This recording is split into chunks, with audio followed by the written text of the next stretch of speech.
যে জায়গায় এসে সমস্ত ব্যাপারটা দাঁড়িয়েছে, যেমন ধরুন রাজনীতির দুর্নীতি, টাকা চুরি, স্বজন পোষণ, এগুলো কি আমরা দেখিনি? চিরকালই দেখেছি, স্বাধীনতার পর থেকেই হচ্ছে।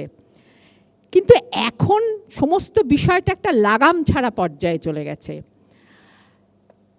রাজনৈতিক নেতারা এই সমাজ থেকেই উঠে আসেন, কিন্তু এই রাজনৈতিক নেতাদের ভাষা, তাদের আচরণ, যেহেতু তারা একটা স্পটলাইটে থাকেন, এখন তো বিশেষ করে যখন মিডিয়া দৃশ্যমান হয়েছে, আমাদের সময় তো শুধু আমরা কানে শুনেছি, এখনকার ছেলেমেয়েরা বড় হচ্ছে মিডিয়ায়, নিউজে, নানা কিছুতে, সোশ্যাল মিডিয়ায় এই সমস্ত নেতাদের অঙ্গভঙ্গি, তাদের বডি ল্যাঙ্গুয়েজ এবং তাদের মুখের ভাষা, এটা দেখতে দেখতে এই দুটো কিন্তু পারস্পরিকভাবে জড়িত।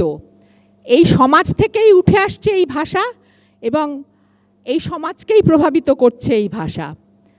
এখনকার ছেলে মেয়েদের মধ্যে এই অমার্জিত ভাষা, এই যা কিছু বলার একটা প্রবণতা, এবং যারা বুঝতেই পারে না যে এই ভাষাটার মধ্যে কোনো একটা অপপ্রয়োগ হলো, এই ভাষাটা ঠিক হলো না, এই কথাটাও তারা বুঝতে পারে না। হাঁ করে এরমভাবে কথা বলছো কেন, এই কথা বললে তারা হাঁ করে তাকিয়ে থাকে, কারণ তারা বুঝতেই পারে না এই কথাটার মধ্যে দোষ কী।